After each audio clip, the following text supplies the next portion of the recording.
स्वागत है आपका योगिता ऑनलाइन क्लासेस में। मैं हूं श्रवण कुमार सागर। आज के इस वीडियो में हम आपके लिए लेकर के आए हैं पीएम यशस्वी एग्जाम के लिए साइंस का मॉडल क्वेश्चन पेपर। तो चलिए आज के क्लास को स्टार्ट करते हैं। आप लोग को कमेंट करके आंसर देना है। पहला क्वेश्चन है, वे प्रतिबिंब जिन्हें पर्दे पर प्राप्त किया जा सकता है कहलाते हैं। ऑप्शन है आभासी प्रतिबिंब, वास्तविक प्रतिबिंब, शुद्ध प्रतिबिंब, अशुद्ध प्रतिबिंब। तो इसका सही विकल्प क्या है कमेंट करके आपको बताना है। तो आपको बता दें इसका सही विकल्प है वास्तविक प्रतिबिंब। जिसको पर्दे पर प्राप्त कर सकते हैं क्या होता है वास्तविक प्रतिबिंब, और जिसको नहीं प्राप्त कर सकते हैं वो होता है आभासी प्रतिबिंब। तो इसका सही विकल्प क्या है ऑप्शन बी। नेक्स्ट क्वेश्चन लेते हैं, ध्वनि संचरित हो सकती है।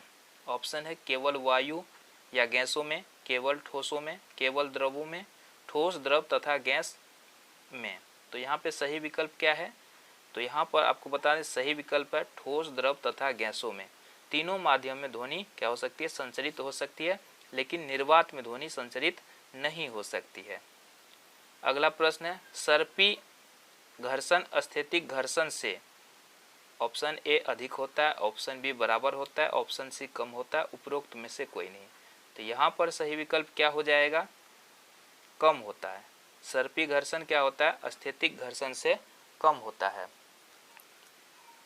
सर्पी घर्षण और स्थैतिक घर्षण होता क्या है, तो यहाँ पे देखिए शुरुआत में जैसे कोई वस्तु है, अगर इसको गति में लाना है तो पहली बार इसको गति में लाने के लिए क्या करना पड़ता है अधिक बल लगाना पड़ता है।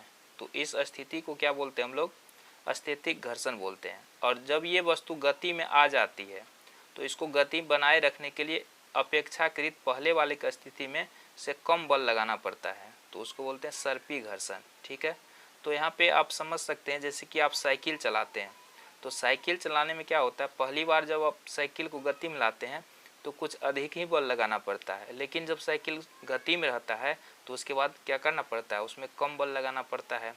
तो इसका सही विकल्प हो जाएगा ऑप्शन सी। इसी तरह से अगला प्रश्न लेते हैं, क्वेश्चन नंबर 4 है, आंतरिक निषेचन होता है।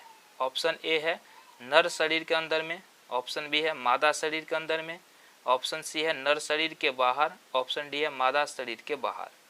तो आंतरिक निषेचन नाम से ही स्पष्ट है कहाँ पर होता है मादा शरीर में होता है। ठीक है, मादा शरीर के अंदर में आंतरिक निषेचन होता है, ऑप्शन बी सही है।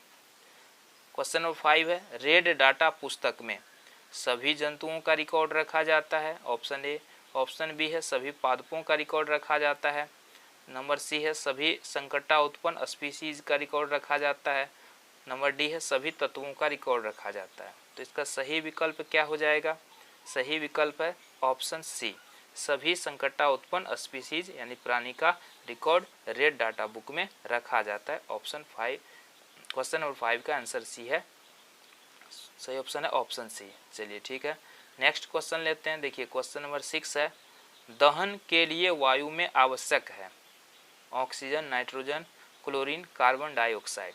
तो इसमें तो बिल्कुल अगर किसी चीज़ को दहन के लिए क्या आवश्यक होता है, दहन के लिए ऑक्सीजन यानी हवा आवश्यक है, हवा में ऑक्सीजन का होना जरूरी है। तो ऑप्शन ए इसका सही। अगला क्वेश्चन है, निम्नलिखित में से किसको पीटकर पतली चादरों में बदला जा सकता है। Option A phosphorus, option B zinc, option C sulphur, option D है ऑक्सीजन। तो सही विकल्प क्या है इसका जिंक, ऑप्शन बी सही हो जाएगा इसका।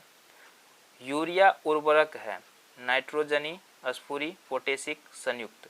तो सही विकल्प क्या है नाइट्रोजनी, ऑप्शन ए सही है इसका। नेक्स्ट क्वेश्चन लेते हैं, निम्नलिखित में से कौन सा कारक जल की कमी के लिए उत्तरदायी नहीं है। ऑप्शन ए है जल संसाधनों का कुप्रबंधन, अत्यधिक वर्षा, बढ़ती जनसंख्या, औद्योगिकरण में वृद्धि। तो यहाँ पर सही विकल्प क्या हो जाएगा अत्यधिक वर्षा। क्वेश्चन नंबर 10 है, दंत विशेषज्ञों द्वारा दांतों का बड़ा प्रतिबिंब देखने के लिए उपयोग किया जाता है। अवतल दर्पण, उत्तल दर्पण, समतल दर्पण, आवर्धक लेंस। तो किसका उपयोग करते हैं दंत चिकित्सक, सही विकल्प क्या है अवतल दर्पण। नेक्स्ट क्वेश्चन लेते हैं, अंतर्राष्ट्रीय अवलवन वर्ष मनाया गया था 2008 में, 2011 में, 2010 में, 2003 में। तो सही विकल्प इसका क्या हो जाएगा 2003 में। नीला थोथा का रासायनिक सूत्र है CuSO4, MgSO4, FeSO4, AgSO4। तो नीला थोथा का रासायनिक सूत्र क्या हो जाएगा? CuSO4। अमरबेल उदाहरण है किसी स्वपोषी का, परजीवी का, मृतजीवी का, परपोषी का। तो निश्चित रूप से अमरबेल क्या है, किसका उदाहरण हो जाएगा? परजीवी का। तो ऑप्शन बी इसका सही हो जाएगा। नेक्स्ट क्वेश्चन है, कार्बोहाइड्रेट बनते हैं कार्बन हाइड्रोजन एवं ऑक्सीजन से, हाइड्रोजन नाइट्रोजन एवं ऑक्सीजन से, ऑक्सीजन कार्बन एवं नाइट्रोजन से, नाइट्रोजन हाइड्रोजन एवं सल्फर से। तो कार्बोहाइड्रेट किससे बनता है? कार्बन, हाइड्रोजन और ऑक्सीजन से। ऑप्शन ए सही है। नेक्स्ट क्वेश्चन है, निम्न में कौन सा विकल्प उष्णकटिबंधीय क्षेत्र का सर्वश्रेष्ठ वर्णन करता है? गर्म और आर्द्र, सर्द और आर्द्र, गर्म और शुष्क, निम्न तापमान, अत्यधिक वर्षा। तो इसका सही विकल्प है गर्म और आर्द्र। क्वेश्चन नंबर 16 देखिए, मृदा में बड़े कणों का अनुपात अधिक होता है? मृण्मय मृदा में, बलुई मृदा में, दुमट्टी मृदा में, उपरोक्त सभी में। तो इसका जो सही विकल्प हो जाएगा बलुई मृदा में। अगला प्रश्न लेते हैं, निम्नलिखित में कौन सा संबंध सही है? चाल बराबर समय बट्टे दूरी, ये तो गलत है। चाल बराबर दूरी बट्टे समय, ये सही है, ये भी गलत है। तो ऑप्शन नंबर इसका क्या हो जाएगा? बी सही आंसर है। नेक्स्ट क्वेश्चन है, पादप का जनन भाग होता है पत्ती, तना, जड़, पुष्प। तो इसका सही विकल्प क्या है? पुष्प।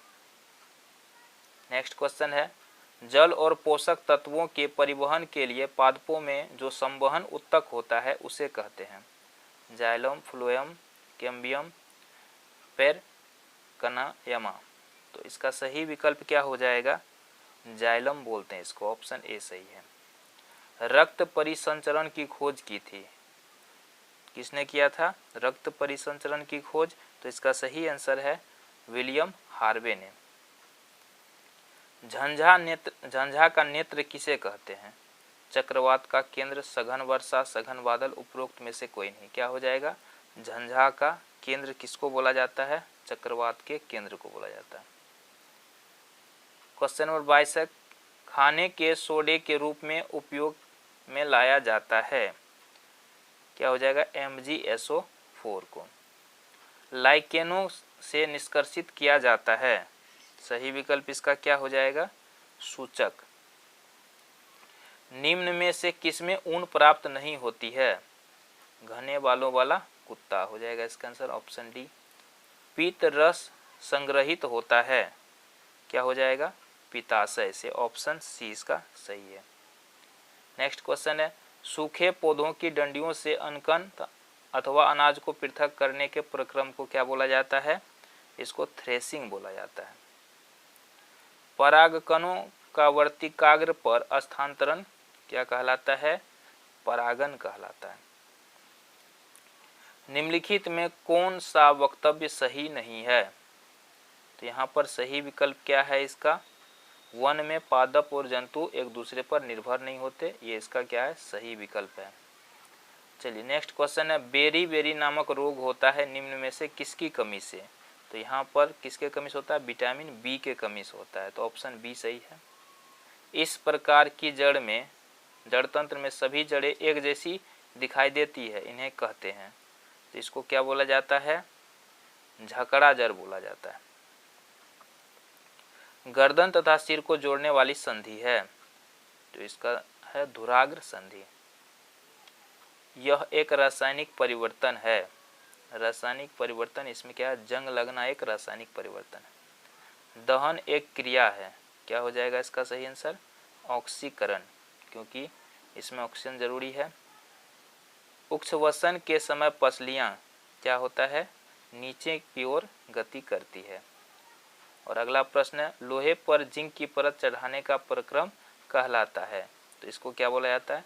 गैल्वेनाइजेशन यानी यशत लेपन।